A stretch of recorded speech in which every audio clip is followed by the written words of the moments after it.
Electrospinning, un revolucionario método de síntesis, que se da en pequeños rangos que permiten encontrar características únicas en los materiales.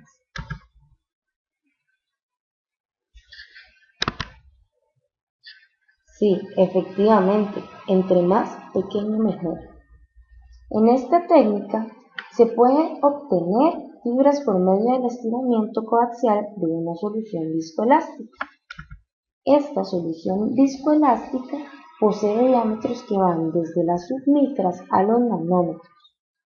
En estos rangos es posible encontrar características únicas, entre las que se encuentra una área superficial muy grande, flexibilidad de la superficie, alta porosidad, poros interconectados y un rendimiento mecánico superior comparado con otras formas ya conocidas del material. Esto se da gracias a fuerzas eléctricas más fuertes que la tensión superficial de la solución anteriormente mencionada. Acordémonos que las fuerzas eléctricas son aquellas que existen entre dos o más cargas y dependen del valor de cada carga y la distancia a la que se encuentra. Esto se da gracias a un instrumento capaz de generar dicha energía, en la cual existe un capilar a través del cual se expulsa la solución polimérica. Puede ser una aguja en un cono, una fuente de alto voltaje con dos electrodos conectados, uno al lugar donde se da la salida de la solución y otro directamente del plato colector. Este plato colector generalmente es de una lámina de un metal conductor o un mandril rotativo, donde se depositan las fibras sintetizadas, pero posteriormente a la evaporación del disolvente. ¿Cómo se hace este proceso? Muy bien, primeramente se gira una solución polimérica a través de altos campos eléctricos. Para incrementar las propiedades dieléctricas de la solución, se agregan algunos disolventes con altas constantes dieléctricas. Esto lo que hace es que favorece la formación de fibras con menos estructuras defectuosas, generalmente las conocidas como beds, que lo que hacen es decrecer la superficie por unidad de área del proceso, con diámetros reducidos. Una vez que se tiene la solución, ya sea en la jeringa o en el cono, se aplica el alto voltaje y las cargas se acumulan promoviendo la formación de una gota en la punta del capilar. Estas fuerzas eléctricas que se aplican a la solución superan las fuerzas de la tensión superficial de la solución. Las cargas se acumulan promoviendo la formación de una gota en la punta del capilar. A medida que la intensidad del campo eléctrico se incrementa, dicha gota se alarga para crear una forma cónica conocida como cono de Taylor. La fuerza del campo eléctrico supera las fuerzas de cohesión de la solución, como anteriormente mencionábamos, dominada por la tensión superficial. Así entonces, un chorro de solución de polímero inicia un viaje desde la punta del capilar hacia el plato recolector. Durante este recorrido, el chorro de la solución polimérica es alargado debido a las interacciones electrostáticas entre las cargas cercanas a segmentos del mismo chorro. Esto generalmente se da porque los polímeros son dieléctricos. Eso quiere decir que en presencia de un campo eléctrico pueden considerarse como un arreglo de dipolos eléctricos microscópicos que están compuestos por cargas positivas y cargas negativas, cuyos centros no coinciden perfectamente y se mantienen en su lugar por acción de las fuerzas atómicas y moleculares, las cuales solo pueden cambiar su posición ligeramente en respuesta a fuertes campos eléctricos externos. Esto explica por qué sucede el estiramiento de la solución del proceso. Finalmente, el disolvente se evapora y las fibras se solidifican cuando llegan al plato colector.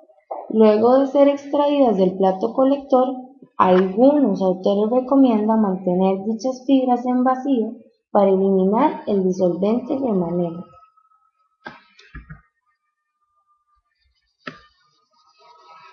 Dicho procedimiento, como todos los procedimientos de síntesis, tiene consideraciones por tomar en cuenta, como el voltaje, la concentración del polímero, la tensión superficial, la conductividad de la solución, flujo de la salida y distancia de la aguja del colector. ¿Qué tenemos que hablar con respecto al voltaje? Bueno, entre mayor es el voltaje, se va a dar una mayor producción de fibras gruesas que pueden distorsionar el cono y puede que aparezcan bets, que anteriormente mencionábamos que era una imperfección.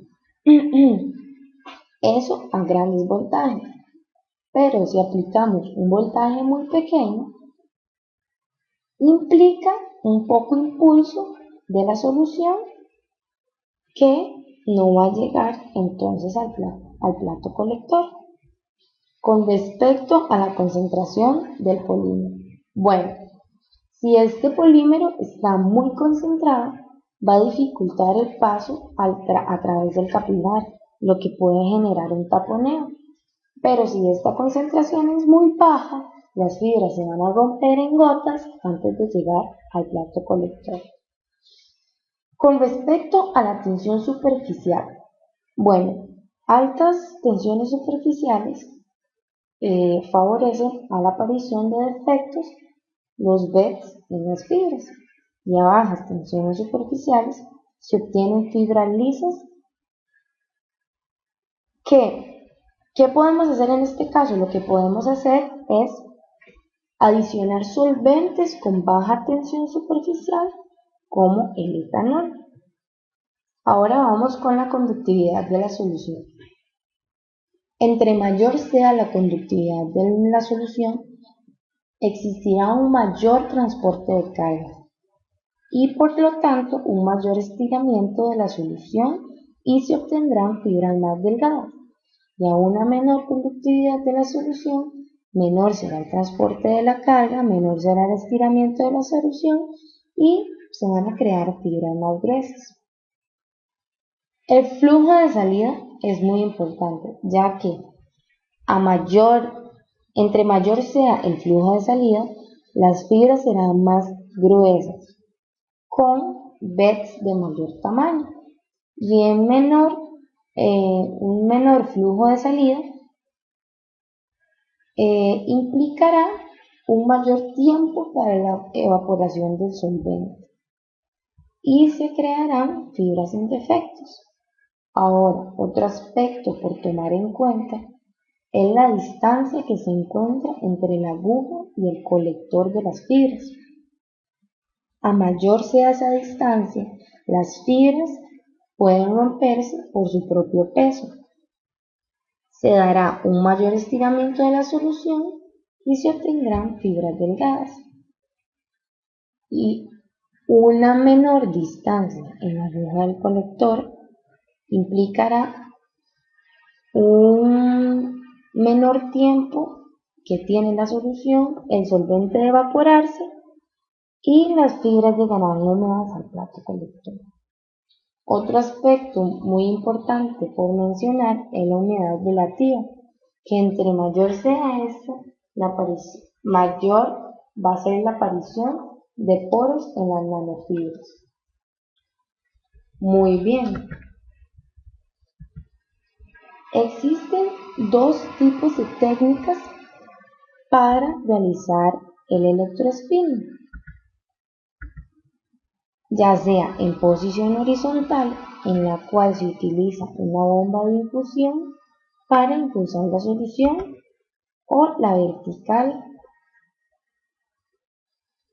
Sin embargo, esta última resulta un poco más compleja, porque existe la posibilidad de que se derramen gotas de la solución desde el capilar hacia el plato colector, las cuales pueden caer sobre las fibras depositadas, creando defectos. Ahora, ¿para qué podemos utilizar este método de síntese? Aquí vemos una imagen de las principales aplicaciones que se les da al electrospinning. Dentro de ellas se encuentran la fabricación de prótesis médicas, la fabricación de filtros, estructuras del tejido, LCD, aislamiento electromagnético, entre otras. Filtros. Los filtros generalmente se utilizan para líquidos y gases, para filtrar líquidos y gases. Otra de las aplicaciones que se les da es para fabricar membranas porosas para la piel, formas tubulares para las venas y estructuras tridimensionales para la regeneración de hueso y cartílago. Otra aplicación es la fabricación de máscaras para la piel, ya eso sería en el campo de la cosmética, que se utilizan para limpieza, curación y terapia médica. Dentro de las aplicaciones biomédicas utilizadas se utiliza el portador de medicamentos o drug delivery, dispositivos hemostáticos o protección de vías. Estas y otras más son algunas de las aplicaciones utilizadas en el electrospinning. En conclusión, entonces, el electrospinning realmente es de gran importancia para el estudio de nuevas aplicaciones en nanotecnología, puesto que nos permite, mediante un método fácil y barato, fabricar estas fibras. Muchas gracias, espero que les haya evacuado sus dudas y cualquier comentario o sugerencia es aceptado.